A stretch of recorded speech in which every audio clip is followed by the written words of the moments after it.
With the holidays right around the corner, we've been so fortunate to have the most wonderful neighbors showering us with homemade cookies, sweet treats, and so much kindness. It truly always feels like being surrounded by family. So, for today's project, I thought it would be perfect to carry that theme into my card design. This card is dedicated to all my beautiful neighbors this holiday season who have been so supportive, thoughtful, and incredibly kind to us. Hello, crafty friends, and welcome to my channel. Today, we'll be creating a very sweet and glazed card using the Heart Donut Builder Dies by Cat Scrappiness. Now, the set includes 11 pieces featuring three different sizes of heart shaped donuts. What I love most about this set is all this beautiful layering. You get the base, the frosting, and even tiny dies for sprinkles and drizzles. It's perfect for mixing and matching cardstocks, colors to create fun flavors like strawberry or chocolate. Well, for today's project, I'll be creating two donuts. And to save us some time, I already went ahead and die cut the heart bases and the cream layers using some beautiful colored cardstocks from Your Paper Insider.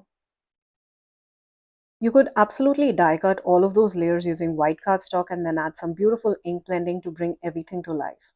That's always a great option if you enjoy customizing your colors. But for this project, I decided to switch things up a little. I used a craft cardstock for one of the donut base layers and white cardstock for other, just to add a bit of contrast. For the glazing layers, I chose two different tones of pink. One I have a very soft baby pink and a richer coral pink. I love how these colors instantly give that sweet glazed donut look. I will definitely be adding ink blending to all these layers to create more depth and dimension and to make the donuts look even more realistic. But before we jump into the ink blending, I wanted to take a moment to create the donut center for one of those heart shapes. Now, this small little detail really helps sell the donut design and adds a fun, playful touch to the overall card. I decided to work with the donut that has the coral pink glazing layer, and for this one, I used the smallest heart-shaped die from the die set. To create the donut center, you can absolutely run these pieces through your die cutting machine separately. However, to save us some time and keep things perfectly aligned, I placed a small center die directly onto the heart shape, secured it in place with some washi tape, and then ran it through my die cutting machine in one pass. Now, this method makes the process quick and easy, and it ensures that the center opening is positioned exactly where you want it. Now, since we are cutting through two layers of cardstock, you may want to run this through your die cutting machine a couple of times. This really helps ensure that you get a clean, smooth cut in the center without tearing or leaving any rough edges. Taking that extra pass through your machine makes a big difference, especially when you're working with thicker layers. And of course, these cardstocks by Your Paper Insider are really thick and not your thin cardstock paper. Now that the donut centers are all cut out, we can move with the fun part, which is bringing in our inks. I'll add some soft ink blending to all the pieces to create depth and dimension and that perfectly baked donut look. This step really brings the layers to life and adds so much character to the finished cards. For all my ink blending, I like to use my Simon's Stamp Positively Saturated inks. I started with cappuccino on the white base layer with the die cut center, which adds that really soft baked look for the donut.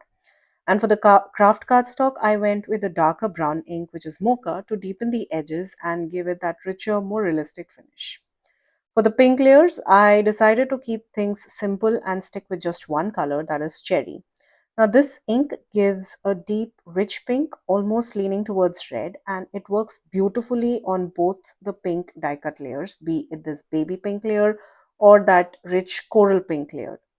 Now, you'll see later in the video, once we add the glossy accents, how beautifully this darker pink looks in the finished design. It really brings the whole donut to life. I'm doing all my ink blending on my glass mat by Glassport Studio. It's super easy to clean between each color, which I really appreciate. You'll also notice the magnetic tray that holds my ink pads in place while I ink blend. This keeps everything from sliding around. And over to my left, I have that purple tray that holds all of those tiny die cut pieces while we work, which makes the whole process so much more organized. Now that all of the ink blending is done, I went ahead and adhered all the tiny little pieces together using liquid glue to create our donut layers. Well, along with the products that I'm using, the dies and the stamp, I also have links to all the inks and the tools that I'm using here. Everything is linked down in the description box below, so please don't forget to check those out. Now, the die set does come with all the little pieces you need to cut out the sprinkles and the frosting layers, which is fantastic. But for this project, I wanted to bring a little extra shine and drama to the card. So instead of using die cut sprinkles, I decided to use glossy accents on the frosting layer to give it that realistic glazed look that just pops.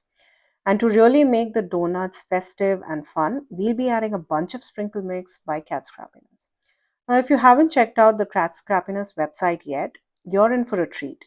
They have a huge variety of sequins, sprinkle mixes, glitters, and everything else you need to add some shine and sparkle to your cards.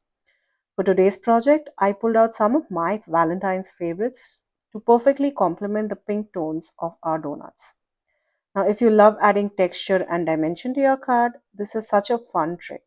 Glossy accents plus sprinkle mix will instantly elevate a simple die cut design into something really eye catching and playful.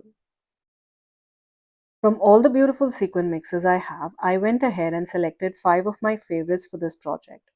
To keep things organized and make the process a little easier for me, I'm using small triangle trays to hold each individual sequin mix.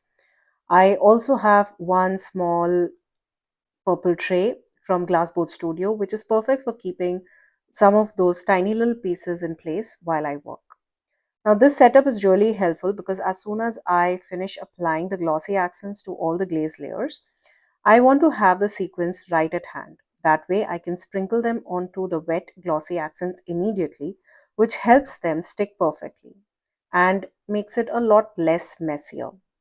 I'll be placing each sprinkle with care, covering the entire glazed area for that sweet, realistic donut look, but at the same time, making sure that it does not overwhelm the design. This way, we get a balanced, fun, and eye catching result without losing the elegance of our card. I applied glossy accents to the pink frosting centers of each of those donuts. The bottle I'm using here is from Ranger, and well, I have had it for quite some time, and it's one of my go to products. I absolutely love using it to add beautiful, shiny glaze on my card projects. I also often use it to create lovely, sparkling, snowy effect for my winter theme cards as well. Now, once the glossy accents are applied, I start strategically placing each of those little sequin mixes onto the wet surface. At first, it may look a little cloudy and not as shiny as you would want it to be, but don't worry, once the glossy accents is fully dry, they'll become perfectly clear, creating that gorgeous, shiny glazed donut effect on each of your die cut pieces. This result is such a fun, eye catching detail that really makes the donuts look almost good enough to eat. I repeated the same exact process with my second donut, applying glossy accents to the pink frosting layer. Now, as the glossy accents dry, you really start to see that dramatic effect of that rich cherry shade we ink blended onto both of those pink layers. It deepens the color beautifully and gives the donuts such dimension. I also love how adding the sequins gives the card that extra pop, much more dynamic and playful compared to using the standard die cut sprinkles from the die set. The combination of that glossy glaze and those beautiful sprinkles really makes each donut feels alive and adds that perfect touch of fun and realism to the design. Now, since we've applied a pretty thick layer of glossy accents, I'd recommend giving it a couple of hours to dry completely. Now, if you're looking for creating a last minute card, you might want to skip on that glossy accents as they do take a little time to dry. While the glossy accents were drying, I went ahead and prepped my card base. I wanted a little bit of texture and interest on that, so I used the stitched heart cover plate die by Cat Scrappiness. I absolutely love the delicate stitched detailing on this die. It's subtle, so it's a little tricky to capture here on camera, but in person it really elevates the overall design of the card. Once I trimmed the panel to measure 4 by 5 1/4 inches, I added some foam tape behind it and adhered it to my card base. This adds a nice bit of dimension and gives the perfect foundation for placing your glazed sprinkled donuts once they are dry. I temporarily placed my donuts on the card front to get the spacing just right. For the sentiment, I heat embossed the phrase that says sprinkled with love from the For the Love of Donuts stamp set by Cat Scrappiness. Now, whenever I do heat embossing, I usually use my anti-static powder tool quite generously, but for this card, I applied it very sparingly because I wanted a little bit of that white embossing powder to scatter around the sentiment. The subtle effect gives it a playful, sprinkled look that ties in perfectly with the donut theme. You will see it more clearly in the finished photographs. Now that all the components are ready, it's time to bring the card together. I started by adding small pieces of thin foam tape to the back of both the glazed donuts. Now, since we already had foam tape on the card panel, these thinner pieces on the die cuts just add a very little dimension, enough to give the card some lift but still keep it easy to mail. Now, I place both the donuts in the center of the card panel and align the sentiment towards the left hand side, and just like that, our sweet, playful card is complete. And there you have it. Our sweet glazed donut card is complete. I love how the layers, ink blending, glossy accent, and sparkling sequences all came together to create a card that's playful, dimensional, and full of charm. The stitched heart background adds just the right amount of texture, while the sentiment sprinkled with love ties everything together beautifully. I hope this tutorial inspired you to get creative with layering, ink blending, and adding those little finishing touches that really makes your designs pop. Now, all the supplies that I used to create this card will be listed down in the description box below. Please note that all of these links are affiliate links, which means that if you shop using one of my links, I'll get a small commission at no cost to you guys. Thank you again for joining me today. Until next time, stay safe.